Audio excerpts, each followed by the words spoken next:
y que en la misma primera carta de Juan lo repite varias veces y en la segunda carta de Juan las vuelve a repetir y al menos la idea en la tercera carta repite algunas de estas cosas, ¿no? Unas de esas cosas, por ejemplo, son lo que veíamos la última semana que estuvimos con nuestro hermano Iber, esta cuestión de el amor, ¿no?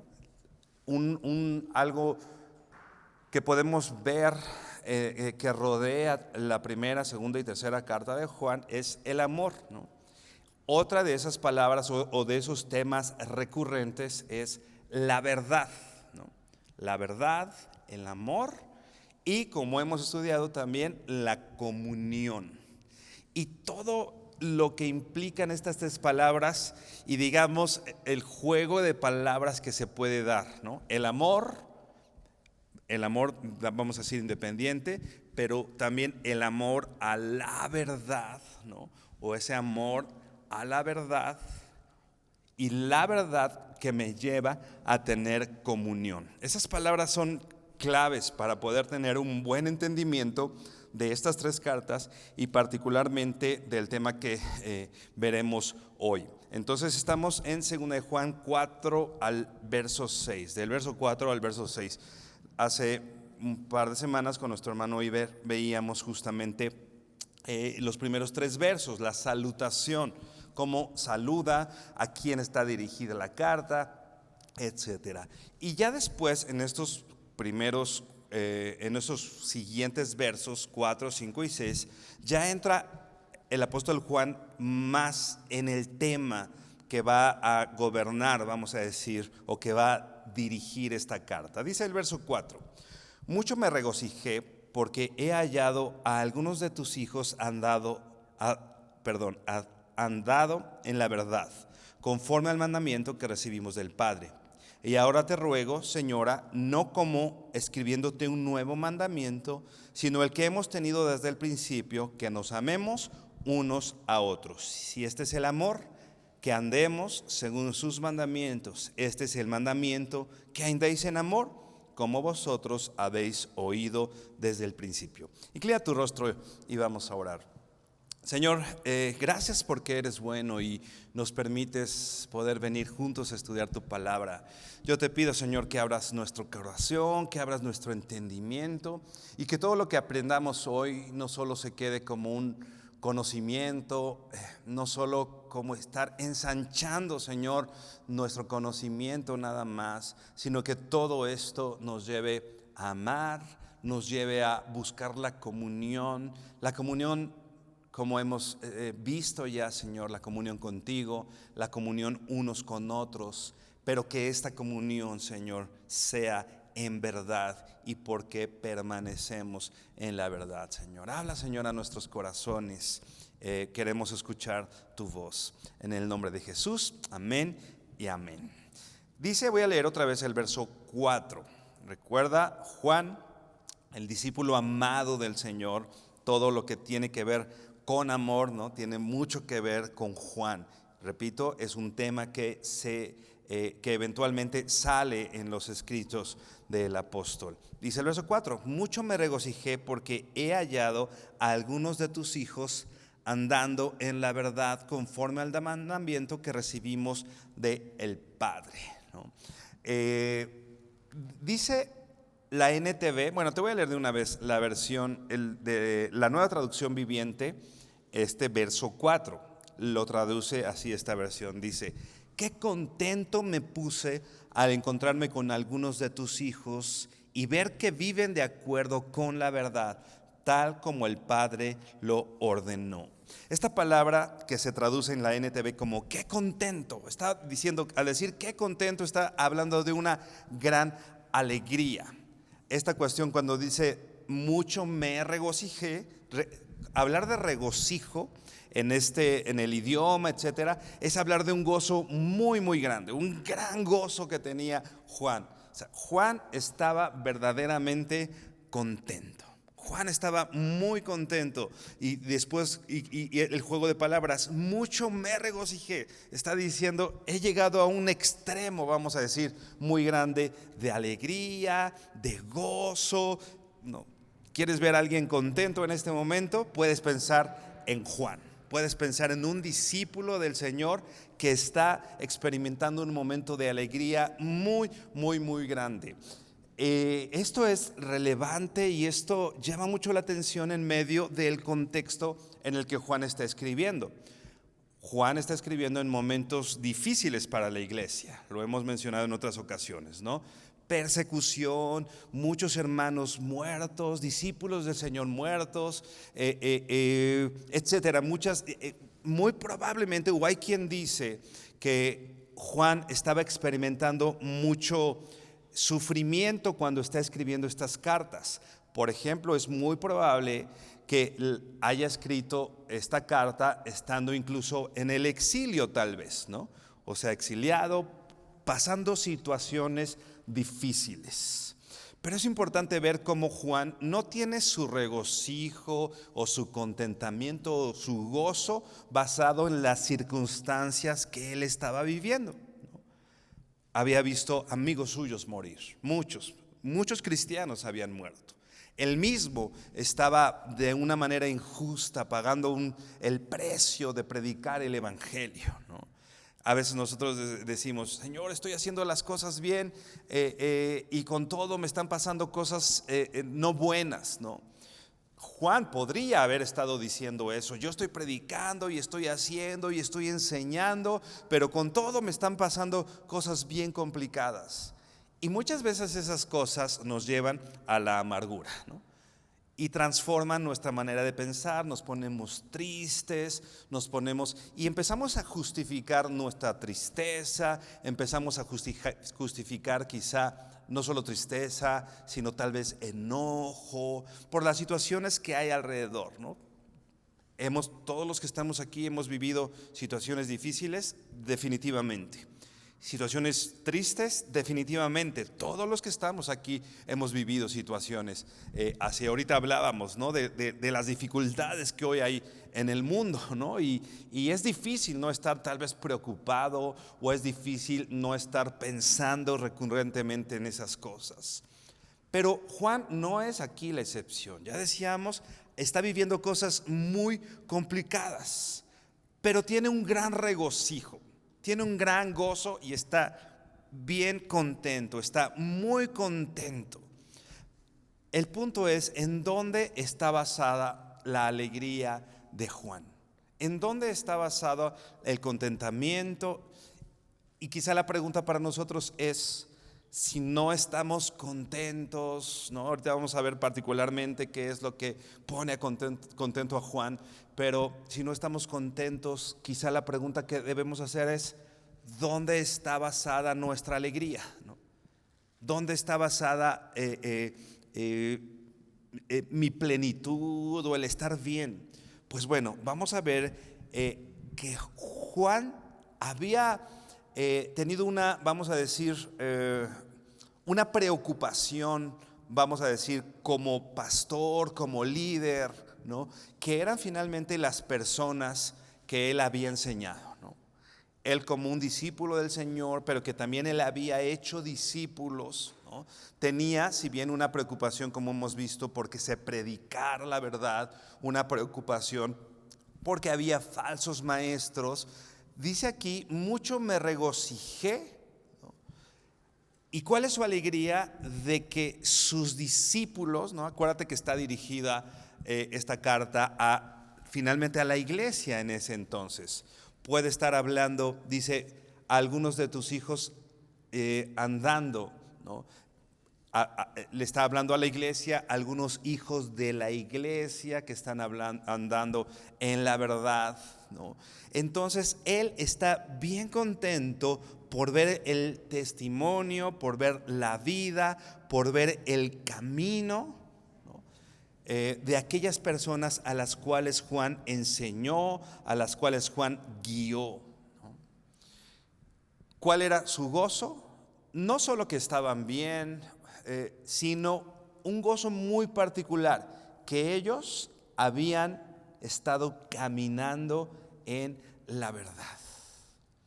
Nosotros podemos decir, quizá como pastores, ver a las personas a las cuales enseñamos, pero no sería algo exclusivo del liderazgo espiritual, sino tal vez como padres, ¿no? Vemos a nuestros hijos y cuál es el mayor gozo cuando vemos a nuestros hijos, ¿no? A veces simplemente los vemos ahora que se acerca diciembre, ¿no? Que participan en las obras navideñas y cosas así. Ya simplemente verlos en algún lugar ya nos pone bien contentos, ¿no? Ya nos hincha de pronto el pecho y nos sentimos, ¿no? Pero muchas veces nosotros, como papás, como gente que enseña tal vez a otros, como gente que guiamos a otros, ponemos el gozo o el regocijo, no que en nuestros hijos estén caminando en la verdad, sino en sus acciones. Quiero decir, hay veces que nos da mucho más regocijo y trabajamos más, no que ellos caminen o anden en la verdad, sino, por ejemplo, que sean grandes estudiantes. ¿Está mal que sean grandes estudiantes? Claro que no, ¿no? Hay que esforzarnos, y si ellos son buenos estudiantes, está bien, ¿no? Pero nuestro gozo como padres no debe estar cimentado en que ellos son grandes estudiantes, o a que a los 6 años ya saben pilotear una nave y se van a ir a la NASA, ¿no? Nuestro mayor gozo como liderazgo, nuestro mayor gozo como personas que guían a otras personas, debe estar cimentado en cómo Juan está cimentando su alegría, en ver a las personas, en ver a sus discípulos cómo caminan en la verdad. Recuerda el contexto que también en el cual Juan está escribiendo. Había muchos engañadores, ¿no? Muchas personas habían salido, dice más adelante, a engañar, ¿no? Entonces había muchos riesgos en cuanto al engaño. Podían engañarlos, hablarles, llevarlos a otro lado, etcétera. Entonces, que estos discípulos de Juan estén y se hayan guardado en el camino era algo de estar muy alegres, ¿no? La Reina Valera 60 dice: porque he hallado a algunos de tus hijos andando en la verdad. Y la NTV, esta frase la traduce así, que creo que nos va a ampliar mucho la idea de a qué se refiere Juan en esto de andar en la verdad. La NTV dice: el ver que viven de acuerdo con la verdad. Que viven de acuerdo con la verdad. O sea, el gozo de Juan no solo estaba en que conocían o que tenían mucho conocimiento bíblico o mucho conocimiento de las escrituras. El gozo de Juan era que tenían ese conocimiento, pero no solo eso, sino que caminaban o que vivían de acuerdo al conocimiento de la verdad. El conocimiento, hermanos, no es suficiente. Lo hemos dicho aquí, lo hemos hablado, por ejemplo, los domingos, ¿no? Y voy a traer otra vez a colación la frase que Pablo le dice a Tito cuando lo está dando la salutación, y dice: de acuerdo al conocimiento que es según la piedad. Un conocimiento que me lleva a vivir de una forma, ¿no? Un conocimiento que me lleva a no ser el mismo que era antes. Un conocimiento que me lleva a vivir una vida que agrada a Dios. A esto se refiere Juan cuando dice ver que viven de acuerdo a la verdad. Me alegra mucho ver que mis hijos están sirviendo al Señor, que son niños que buscan, o jóvenes que buscan agradar al Señor, que sus prioridades están de acuerdo al propósito que Dios ha marcado en la Biblia. Ese es nuestro mayor gozo, ver a nuestros hijos caminar. Dice un hombre del cual yo leí algunas cosas, decía: mi graduación como padre y el mayor gozo que yo voy a tener como padre es cuando mis hijos se gradúen. Él decía: no de la universidad, no de la primaria, no del doctorado. Él decía: mi mayor gozo y mi graduación como padre va a ser cuando mis hijos se gradúen siendo discípulos de Cristo, ¿no? Es lo que nosotros como hijos de Dios queremos. Repito, queremos que hablen inglés y que piloten naves espaciales. Sí, estaría bien. No que eso sea malo, está bien y hay que, como padres, quizá proveer las cosas necesarias en cuanto a nuestras posibilidades para que ellos sean buenos estudiantes, para que ellos tengan recursos para estudiar, etcétera. Pero eso no es lo principal. Lo principal es que ellos sean discípulos del Señor, que ellos conozcan al Señor y que vivan de acuerdo con ese conocimiento, ¿no? Pensando en esto, ¿no? Juan había recibido, vamos a decirlo así, el informe de sus hijos, ¿no? Como cuando llega un papá a la escuela y ¿cómo se portó?, ¿no? No, muy bien, y es compartido, ¿no? Y ya decía, ¿no?, que salimos bien contentos porque tus hijos han respondido bien y te sientes orgulloso de ellos, ¿no?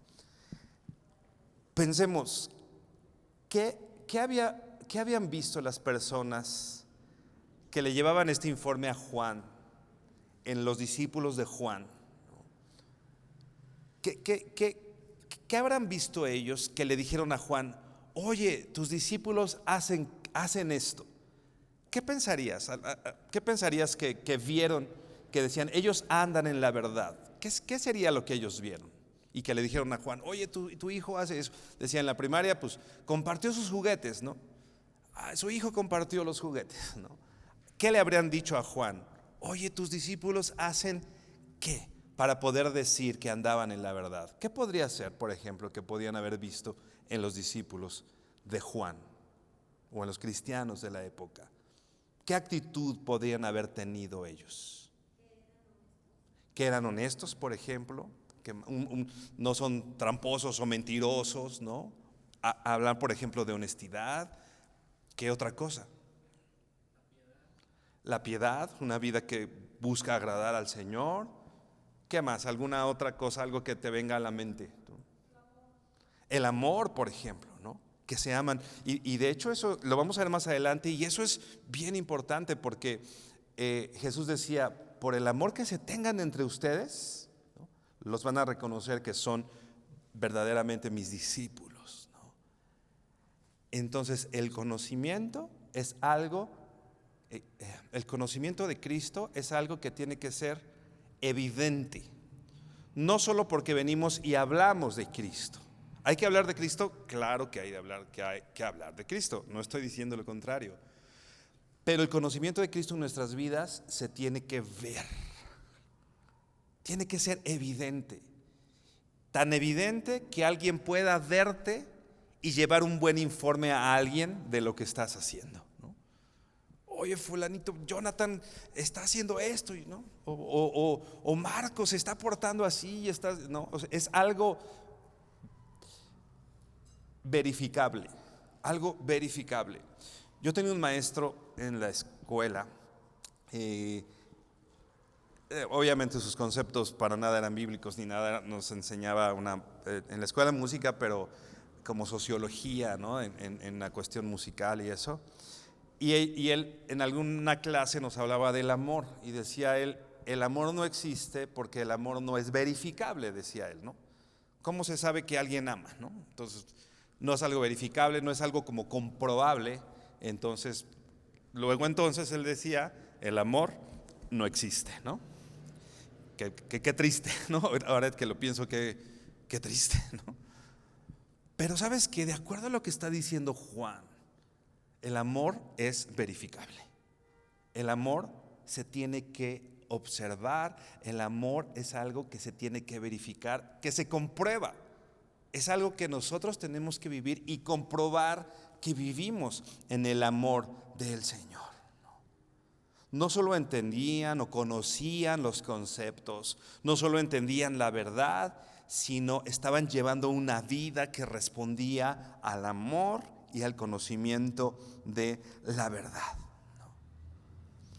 Esta frase de andando en la verdad, como ya dijimos, se refiere a un caminar, una vida controlada por la verdad. Que, por ejemplo, Juan también menciona la frase andar en luz, ¿no? Andar en la verdad. Eso es lo que nosotros debemos hacer. Ahí mismo en 1 de Juan, pero ve al capítulo 2, perdón, ve a 1 de Juan 2:24, estamos en segunda. 1 de Juan 2:24 dice así. 1 de Juan 2:24 dice: lo que habéis oído desde el principio permanezca en vosotros. Si lo que habéis oído desde el principio permanece en vosotros, también vosotros permaneceréis en el Hijo y en el Padre. Este andar, este caminar en la verdad, en la luz, es algo que se tiene que también que constatar en el tiempo. Dice aquí: lo que has oído permanezca en ti. Algo que escuché y que permanece en mí y en mi corazón. Y luego sigue diciendo: si lo que habéis oído desde el principio permanece en ti, ustedes permanecen en el Hijo. Está hablando entonces, estamos viendo de permanencia. Permanencia, algo que se va dando en el tiempo, algo que que se va verificando en el tiempo. Ahora ve a la tercera carta de Juan. Ahí solo unas hojitas más adelante, tercera de Juan. Ya en su momento, no dentro de mucho tiempo, estudiaremos esta carta, pero es un muy buen ejemplo de lo que en la primera y segunda carta está enseñando el apóstol Juan. Ahora lo hace claro y lo hace evidente en una persona, y es un ejemplo práctico. Dice el verso 1 en tercera de Juan, dice: el anciano a Gayo, o sea, está hablando Juan, le está escribiendo a alguien que se llama Gayo, el amado a quien amo en la verdad. Si tú te das cuenta, yo te decía este término amor, amor en la verdad, amor a la verdad, ¿no? Lo usa en todas sus cartas Juan. Ahora está diciendo que ama a alguien. Y dice, no, y no solo está diciendo lo amo de verdad, no está diciendo de veras lo amo, ¿no? Está diciendo a quien amo en la verdad. O sea, a alguien que ha caminado en la verdad y que en la verdad se están encontrando juntos y que están caminando juntos en la verdad. No está diciendo de veras lo amo, sino está diciendo en el camino en el que vamos nos amamos, ¿no? En el camino de la verdad. Y dice el verso 2: amado, yo deseo que tú seas prosperado en todas las cosas y que tengas salud, así como prospera tu alma. Ya veremos mayor contexto en algún otro momento. Pero el punto es, dice el verso 3: pues mucho me regocijé cuando vinieron los hermanos y dieron testimonio de tu verdad, de cómo andas en la verdad. ¿Te acuerdas lo que estamos leyendo en la segunda carta? Mucho me regocijé cuando me dijeron que andas en la verdad. Ahora ya tiene un nombre. Ahora una persona, un discípulo, un amigo de Juan, que es llamado Gayo, dice que vinieron unos hermanos y dieron testimonio de tu verdad, de cómo andas en la verdad. Y luego dice: no tengo yo mayor gozo que el oír que mis hijos andan en la verdad. Piensa y date cuenta, observa, más que pensar, observa todas las veces que se menciona la palabra amor, pero también todas las veces que se menciona la palabra verdad, ¿no? Dieron testimonio de tu verdad, de cómo andas en la verdad, en el camino de la verdad. Y otra vez vuelve a externar: no tengo yo mayor gozo que Ya vamos conociendo a Juan. ¿Qué es lo que pone contento a Juan? Que sus hijos caminen, que sus discípulos caminen en la verdad. Y si te das cuenta, dice: me regocijé, verso 3, cuando vinieron los hermanos y dieron testimonio de tu verdad. Otra vez, la verdad, ese camino en la verdad, ese camino de alguien que conoce a Dios, es algo que alguien puede observar y dar testimonio. Esta cuestión de, uy, es cristiano, pero no tendría que ser así, ¿no? No tendría que ser así, ¿no? Hemos dicho en otras ocasiones, ¿no?, que hay algunas culturas, sobre todo la cultura latina, ¿no?, que bueno, culturalmente tenemos ahí algunas cosas. Digo culturalmente, pero como cristianos tendríamos que ser diferentes, ¿no? Culturalmente los latinos, específicamente los mexicanos, que la puntualidad quizá no es nuestro fuerte, que ciertas cuestiones de honestidad, como que, porque no solo es como que los gobiernos, ¿no? Va desde que se roban un lápiz en la oficina, ¿no? Muchas personas en culturas como la nuestra buscan tristemente buscan no contratar en empresas a cristianos. ¿Por qué? Porque ellos dicen que es difícil tratar con los empleados cristianos, ¿no? Los empleadores así como que no, entonces alguien que no sea cristiano, porque el cristiano como que va a llegar un poco más tarde, o sea, todos llegan tarde, pero el cristiano un poquito más tarde, no se compromete, tiene que estar, ¿no? Pero hay algunos países, por ejemplo, en los cuales, sobre todo en países donde el cristianismo se vive de una manera más complicada, que es más difícil ser cristiano, en algunos lugares, por ejemplo de Oriente, etcétera, buscan contratar justamente cristianos, porque saben que los cristianos son los más puntuales, los primeros que llegan, los que están comprometidos, los que hacen evidente su conocimiento de la verdad. Ese tendría que ser el testimonio de todos los hijos de Dios. El más honesto, el más amoroso, el más puntual, ¿no? Esos son los hijos de Dios. Ya cuando analicemos tercera cuarta de Juan, vamos a ver las actitudes prácticas que Gallo hacía, que hicieron evidente que andaba en la verdad, que todo tiene que ver con el amor, la verdad, etcétera. Pero el punto es, ¿no?, andar en la verdad, así como andaba Gallo y como andaban estos discípulos de Juan, andar en la verdad es la mayor muestra de amor y es lo que nos da unidad. Juan decía: a quien amo en la verdad. Ya decíamos, explicábamos el concepto, ¿no? No solo es te amo de verdad, sino en esto que estamos haciendo, en este camino de verdad que llevamos, hace evidente nuestro amor, muestra nuestro amor, ¿no? Podemos regocijarnos cuando escuchamos esos testimonios de hermanos que tal vez sin conocerlos nos muestran a Cristo, nos muestran su caminar en la verdad y nos da unidad incluso con hermanos que no conocemos, ¿no? Estos testimonios, por ejemplo, seguro los has escuchado, y de estos hermanos, por ejemplo, que se esfuerzan y que caminan 2 días para llegar a la iglesia el domingo, ¿no? O sea, salen el viernes. Esto pasa y pasa en nuestro país. O sea, gente que sale el viernes, cuando termina sus labores, camina para llegar el domingo a la iglesia, ¿no? Y comparten, comen, están, y salen el domingo y llegan el martes a su casa de regreso, ¿no? Gente comprometida con Cristo, ¿no? Gente, o sea, alguien, a lo mejor nosotros podemos pensar alguien que vaya a la iglesia nada más por ir nada más, pero no viajas 2 días caminando nada más porque sí, ¿no? O sea, eso da muestra de alguna manera de quién eres, ¿no?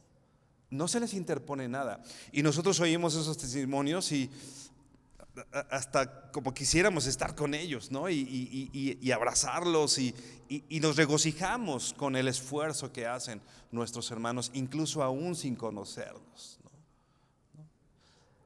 Hace tiempo yo visitaba las cárceles, ¿no?, con algunos hermanos y predicábamos y enseñábamos algunas cosas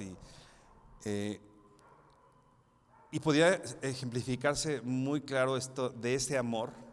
Me acuerdo que lo hacíamos muy recurrentemente, pero una vez fuimos a una cárcel un poco dura, fuerte, un poco más agresiva, digamos, y me estaba dando un poco de temor entrar, ¿no? Y porque bueno, si sabes, vas entrando y de pronto hay muchas personas que están ahí alrededor y nos empezaron así como a agredir un poquito, ¿no? Y a decirnos cosas y todo. Y todo el trayecto del patio yo iba con temor, con miedo, ¿no? Así como que, y eso que ya lo habíamos hecho muchas veces, lo hacíamos cada semana, cada 15 días. Pero con todo, pues yo estaba muy temeroso, ¿no? Y allí hay una iglesia, ¿no? Entonces, cuando entro a la iglesia, no conocía a los hermanos. Yo no los conocía, es la primera vez que yo iba ahí. Los hermanos de la iglesia tenían una iglesia ahí en la penitenciaría. Pero el simple hecho de verlos y ver sus rostros diferentes a lo que yo había visto antes, ¿no? Aunque quizá estaban por los mismos delitos de las personas que estaban condenados por los mismos delitos, tenían quizá un currículum delictivo importante, pero simplemente el hecho de verlos y ver sus rostros transformados y así, ay, estos son mis hermanos, estoy en casa, los amo, ¿no? Y compartir su pan, ¿no? O sea, van y conseguían comida de las que daban ahí y la arreglaban y le echaban un poco más de condimentos para que supiera más rica. Y con todo el trabajo que les costaba a ellos, nos daban de comer su comida y comíamos con ellos sin conocerlos, ¿no? Andando en ese camino, en el mismo camino. ¿Qué nos unía? ¿Que nos veíamos todos los domingos? Pues no nos veíamos todos los domingos, era la primera vez que los veía. ¿Qué nos unía? ¿Que pensábamos igual? No, finalmente nos unía Cristo, ¿no? Nos unía el andar y el camino en la verdad. Es bien importante este amor que tenemos andando en la verdad. Dice Amós 3:3, ¿andarán dos juntos si no estuvieran de acuerdo?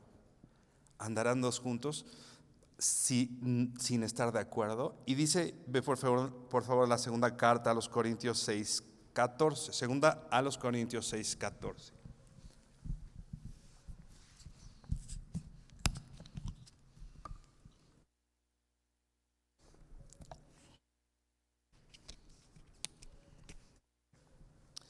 Dice, verso 14. Te lo voy a leer la NTV, que dice, no se asocien íntimamente con los incrédulos. ¿Cómo puede la justicia asociarse con la maldad? ¿Cómo puede la luz vivir con las tinieblas? ¿Qué armonía puede haber entre Cristo y el diablo? ¿Cómo puede un creyente asociarse con un incrédulo? ¿Y qué clase de unión puede haber entre el templo de Dios y los ídolos? Pues nosotros somos el templo del Dios viviente. Como dijo Dios, viviré con ellos y caminaré con ellos. Yo seré su Dios y ellos serán mi pueblo. Es algo que tenemos que analizar en nuestras vidas, donde tenemos nuestra mayor comunión y unidad, ¿no? Quiero decir, hay veces que aún siendo cristianos, como que no vemos a la iglesia como el lugar donde vamos a tener esa comunión. Y quizá nuestros mejores amigos o la gente con la que pasamos más tiempo, con la que me quiero reunir, con la que quiero estar, no son los discípulos de Cristo, ¿no? Y nos empezamos a asociar. Dice la Biblia que no te ruego que los quites del mundo, sino que los libres del mal, ¿no? Estamos en un mundo, ¿no? Y la idea no es dejarle de hablar a la gente e irnos a un monasterio. Y esa no es la idea del apóstol Pablo en Corintios. Pero definitivamente sí está hablando de por eso quería leer la NTV, dice, no se asocien íntimamente con los incrédulos. No solo está diciendo esta cuestión de casarte, ¿no? Evidentemente tienes que casar con alguien que, ¿no? Andarán dos, ya leíamos en Amós, ¿no? Andarán dos si no están de acuerdo, ¿no? ¿Cómo puedo yo andar con alguien que es enemigo de Dios? ¿Cómo puedo yo tener una amistad íntima con alguien que abiertamente no le importa el consejo de Dios, ¿no? ¿Qué dice Pablo? No te asocies con los incrédulos. ¿Cómo puede la justicia asociarse con la maldad? ¿Cómo puede la luz vivir con las tinieblas? Es importante ver que el Señor ha provisto de un lugar donde, andando en la verdad, debemos asociarnos íntimamente y tener esa comunión que es la iglesia, ¿no? ¿Somos perfectos en la iglesia? Evidentemente no. ¿Hay problemas en medio de la iglesia? Evidentemente los hay. ¿Hay situaciones complicadas? Sí. Pero debemos entender que es lo que el Señor diseñó. Dice Proverbios que el hierro se aguza con el hierro se afila con el hierro, ¿no? Un cuchillo con otro cuchillo o con algo muy fuerte y saca chispas y todo, pero así se afila, ¿no? Nosotros nos afilamos entre nosotros, ¿no? Y a lo mejor no estoy tan de acuerdo y eso, pero me está dando la afiladita, ¿no? Dice el apóstol Pablo, prefiriéndonos unos a los otros, ¿no? En medio de nosotros. Así que debemos entender eso. Nuestra mayor comunión no puede estar con una persona que no conoce a Dios. Estarán dos, andarán dos, o sea, andarán, acuérdate del concepto de andar, ¿no? Ese camino, el estilo de vida, cómo andas. Andarás en ese estilo de vida con alguien que ofende a Dios, que no le interesa a Dios. Por eso dice aquí, pues nosotros, verso 16, ¿y qué clase de unión puede haber entre el templo de Dios y los ídolos? Pues nosotros somos el templo del Dios viviente, ¿no? En el verso 7 habla justamente de esa situación que nos hace y que debe distinguirnos como hijos de Dios. Regresa a 2 de Juan, verso 5. 2 de Juan 5 dice: y ahora te ruego, señora, no como, sabemos que él está hablando a la iglesia, ¿no? Y ahora te ruego, señora, no como escribiéndote un nuevo mandamiento, sino el que hemos tenido desde el principio, que nos amemos unos a los otros, ¿no? Juan ya había dicho eso en la primera carta, lo había dicho muchas veces, ¿no? Y ahora en su segunda carta lo repite, ¿no? Lo repite. Ya decíamos, hay conceptos que Juan dice y dice y dice, hermano, porque es fácil que se nos olvide, ¿no? Es fácil que se nos olvide. Y necesitamos que alguien nos diga y nos diga, ¿no? Decía el apóstol Pedro, para mí no está mal decirles y recordarles estas cosas, y a ustedes les hace mucho bien que les recuerde estas cosas, ¿no? Se nos olvida, ¿no? Entonces, por eso está diciendo, no te estoy diciendo nada nuevo, sino lo que ya sabes, ¿no? El mandamiento que desde el principio has tenido. ¿Cuál es? Que nos amemos unos a otros. Ya no voy a entrar demasiado en esa cuestión de amarnos, ¿no? Porque bueno, ya lo estudiamos cuando estudiamos la primera carta, pero en resumen, ¿no? El Señor nos ha llamado y nos insta y nos manda a amarnos unos a los otros, dejando a un lado esta cuestión que ya sabemos que el amor no es un sentimiento, ¿no? En el corazón no se manda, por ahí dicen, ¿no?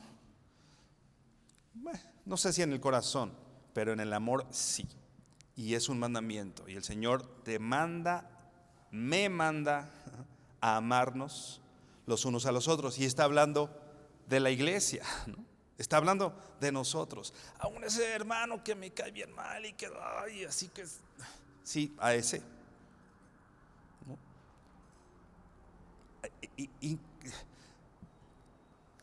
dice el apóstol Pablo también que entre nosotros, una versión dice, nos provocamos a buenas obras, ¿no? Esta cuestión de provocación, ¿no? O provocar al amor, ¿no? Quizá en algún problema, en algún En alguna idea podemos decir que provocar al amor sería portarse de una manera amable para que el otro me ame, ¿no? Pero esta cuestión de provocar al amor es tanto me cuesta amarlo que esa es una provocación a amar, ¿no? Yo tengo que amar incluso a aquellos que me cuestan trabajo amar. Dice la Biblia que nosotros éramos, dice, ahí en Romanos el apóstol Pablo dice, ¿no? Apenas alguien moriría por un justo, ¿no? Pero nosotros, siendo enemigos de Dios, el Señor murió por nosotros. Siendo sus enemigos. Eso éramos, sus enemigos. Y es lo que espera de nosotros en medio de la iglesia, ¿no? Esta cuestión del amor. Repito, ya no quería ahondar demasiado, pero pues bien. A veces en medio de la iglesia, una de las, no sé si decir quejas o no sé qué palabra usar, más recurrentes es que no hay amor en la iglesia, ¿no? Seguro lo has oído, y porque pues es algo que, no, es que no hay amor, es que falta amor, es que, ¿no? La labor de amar en la iglesia no es de una persona, hermano, es de todos, que nos amemos unos a otros. Nos dice que el pastor ame a toda la iglesia, ¿no? O que el de la alabanza ame a todos, ¿no? Y todos déjense amar por el de la alabanza. No, el amor es algo de todos. Entonces, si falta amor en la iglesia, no es porque uno no lo está dando. Todos estamos involucrados en eso. Entonces, ¿de quién estás hablando cuando dices que no hay amor en la iglesia? Principalmente estás hablando de ti. No has provisto amor en medio de la iglesia. Tenemos que, no te esperes al que alguien lo haga. No te esperes porque todos cuando llegamos a la iglesia, la mayoría de veces venimos a recibir amor, ¿no? Y venimos a la iglesia y te imaginas 200 personas queriendo recibir amor. Y nadie es el que llega, o muy pocos son los que llegan con la actitud de voy a amar, sino más bien, no me aman, que me amen, ¿no? Pero imagínate si fuera al revés. En vez de que lleguemos 200 personas a decir, a ver, aquí estoy, que me amen, que lleguemos las mismas 200 personas dispuestos a amar, ¿no? ¿Te imaginas lo que sería esto?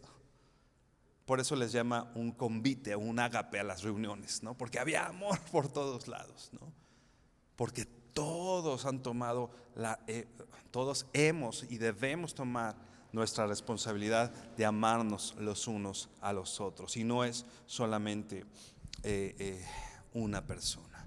Ese es el mandamiento, que nos amemos los unos a los otros. Nuestra integridad en la vida cristiana. Si verdaderamente yo he conocido, como ya estudiamos, y yo he recibido de Dios, ¿no? Yo lo hago íntegro cuando ando en la verdad, y yo hago evidente que ando en la verdad cuando amo a mis hermanos, ¿no? Al amar a mis hermanos. Dice el verso 6, y este es el amor, que andemos según sus mandamientos. Si te fijas, no está diciendo nada romántico, ¿no? Cuando describe el amor podríamos pensar, ay, ¿qué viene, no? Siempre digo que estamos muy acostumbrados al amor de Disney, ¿no? Y creemos que lo que hemos visto en las películas, eso es el amor, ¿no? Y vivirán, ¿cómo? Si sean felices para siempre, está la princesa, y el sapo se convierte en príncipe y ya son felices y ya todo miel sobre hojuelas, ¿no? Ese es el amor que nos venden en las películas. Así no es ese no es el amor. ¿Qué es el amor? Y este es el amor, que andemos según sus mandamientos. El amor es algo que va totalmente ligado a la obediencia. Tú amas a aquel a quien obedeces. Tú obedeces a aquel al cual amas. Sigue diciendo, y este es el mandamiento, que andéis en amor como vosotros habéis oído desde el principio.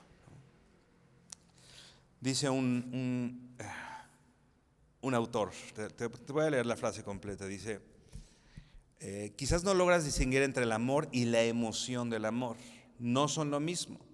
Podemos amar sin ser directamente conscientes del amor o sin poder estimar su fuerza y pasión. Aquí está la solución a muchos de nuestros cuestionamientos. A quien amas, obedeces. ¿Qué es el amor? ¿Qué no es el amor? Si es esto es emoción o es amor. Bueno, para evitarnos ese conflicto, dice este autor, tú obedeces al que amas. ¿Qué dice el Señor? Si me amáis, guardas mis mandamientos. ¿Cómo le demuestro el amor al Señor? Diciéndole, Señor, te amo. Bueno, sí, dile. Pero eso no se recibe como amor, es, si me amas, guarda mis mandamientos. Yo no veo en la Biblia puntualmente a Jesús diciéndole a nadie, te amo. Puntualmente yo no veo en la Biblia, sabemos que Dios nos ama y no estoy diciendo que Dios no nos ame, ¿no? Dios nos ama y Jesús nos ama. Pero yo no veo en la Biblia a Jesús en algún lugar diciéndole, te amo. Más bien le dice a Pedro, Pedro, ¿me amas? Pero Jesús a nadie, bueno, a Juan sabíamos que era el amado, ¿no? Pero puntualmente no está registrado en la Biblia que Jesús a alguien le diga, te amo, ¿no? Porque el Señor no platicó el amor. Lo que hizo Jesús fue ir a una cruz por amor. Actos. El amor es un acto de la voluntad. Un acto que sale de una manera voluntaria. No es lo que sentimos. El amor no es lo que sientes. El amor es lo que haces. El amor es obediencia. La característica determinante del amor es andar de acuerdo a los mandamientos de nuestro Señor. Por último, ve a Josué 22.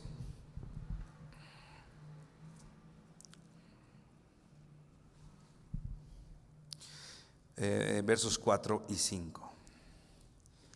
Josué 22, 4 dice así: y ahora el Señor tu Dios ha dado descanso a las tribus, tal como se lo prometió. Así que vuelvan a su hogar, a la tierra que Moisés, el siervo del Señor, les dio como posesión al oriente del río Jordán. Y dice el verso 5, pero asegúrense de obedecer todos los mandamientos y las instrucciones que Moisés les dio. Amen al Señor su Dios, anden en todos sus caminos, obedezcan sus mandatos, aférrense a Él y sírvalo con todo el corazón y con toda el alma. Dice, asegúrate de obedecer sus mandatos. Y luego dice algo muy claro, muy puntual: amen al Señor. A veces pensamos que el amor al Señor es algo que va a surgir, ¿no? Y a veces no me siento bien delante de Dios porque no lo amo, ¿no? O no lo amo tanto como quisiera amarlo. Yo quisiera decir que amo mucho al Señor, pero ¿sabes qué? El amor, así como el amor entre nosotros es un acto de la voluntad, el amor para el Señor es un acto de la voluntad, porque aquí lo da como el mandamiento. Aquí te dice, ama al Señor. ¿Cómo amas a Dios? Dice, anda en sus caminos, ya hablamos del concepto de andar, obedece sus mandatos, aférrense a Él y sírvalo con todo su corazón y con toda su alma. ¿Cómo puedes enamorarte de Cristo? Conforme lo vayas obedeciendo y sirviendo. Tu servicio a Dios. Llevo 19 años de casado. y feliz, y es una bendición preciosa a mi esposa y mis hijas. Pero entiendo que el amor que hoy hay entre mi esposa y yo es diferente al que teníamos cuando recién nos casamos, hace 20 años, ¿no? Bueno, hace 19, 18 años, ¿no? Y entiendo hoy que el amor por mi esposa es algo que yo tengo que trabajar todos los días, ¿no? No es ese enamoramiento de, ay, sí, acepto, ¿no? Está padrísimo y es algo que diseñó Dios. Pero después del sí acepto, tú trabajas todos los días por enamorarte y enamorar a tu esposa, a tu esposo. Otra vez, es un acto de la voluntad. Y haces actos que muestren tu amor a tu esposa, a tu esposo, ¿no? Con el Señor es lo mismo. Con el Señor es lo mismo. Ama al Señor. ¿Cómo? Obedécelo. Conforme lo vayas obedeciendo, ya veíamos lo que dice el autor que decíamos, ¿no? Amas al que obedeces, obedeces al que amas. Conforme vayas obedeciendo al Señor, conforme vayas obedeciendo sus mandatos, aferrándote a Él y sirviéndolo.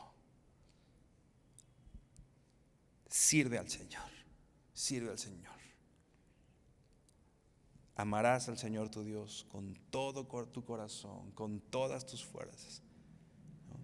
Muchas veces nosotros, y ya con esto termino, empezamos a amar al Señor o queremos amar al Señor,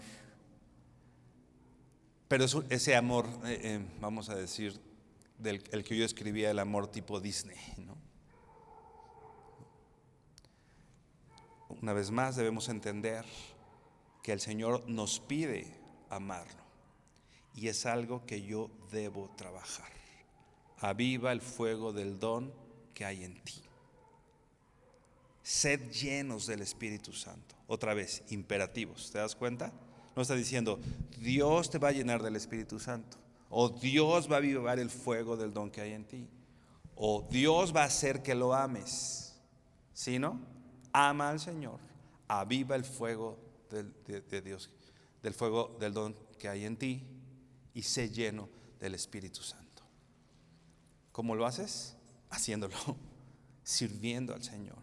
Sírvelo, obedece. No os embriaguéis con vino, en lo cual hay disolución. Antes, sed llenos del Espíritu, hablando con salmos, himnos y cantos espirituales, y dando gracias en todo. Esa es una actitud que te va a llevar a enamorarte cada vez más de Cristo. Habla de Cristo, obedece a Cristo, sirve a Cristo. Entre más sirvas al Señor, entre más lo obedezcas, más te vas a enamorar de Él. Inclina tu rostro y oramos. Bendito Señor, gracias, Padre, por tu palabra, Señor, y por amarnos cuando no lo merecíamos, por amarnos, Señor, cuando éramos tus enemigos y fuimos en pos de otros dioses y te dimos la espalda y te decíamos que no queríamos nada contigo, Padre, pero con todo tú nos viste, Señor, en nuestra miseria y muertos en nuestros delitos y pecados, Señor, y te entregaste por nosotros, el justo muriendo por el injusto. Gracias por Cristo y gracias por tu amor, Señor. Ahora, Señor, te pedimos que nos enseñes a través de tu palabra a amarte. Queremos enamorarnos de ti, Señor. Queremos enamorarnos de tu palabra, enamorarnos, Señor, y cada vez ir creciendo en este amor, que ese amor sea creciente, Señor. Queremos servirte, queremos obedecerte, Señor, porque eso es el amor, Padre. Permítenos hacerlo, permítenos servirte, permítenos honrarte con todo y por todo, Señor. Y así, Señor, caminando en la verdad y caminando, Señor, en el conocimiento de tu voluntad, Padre, enséñanos, Señor, también a amarnos entre nosotros, Señor, porque ese es un mandamiento que tú nos has dado, Permítenos amarnos, Señor. No esperar a que alguien venga a amarme, Señor, sino yo amar, Señor. Yo hacer evidente, yo hacer verificable, que la gente pueda verificar que te amo a ti y que amo a mis hermanos, Señor. Te pedimos, bendito Señor, que esto pueda ser así, Dios. Te bendecimos, Padre, te honramos y damos gracias en el nombre de Jesús. Amén y amén. Hermano, que el Señor te bendiga.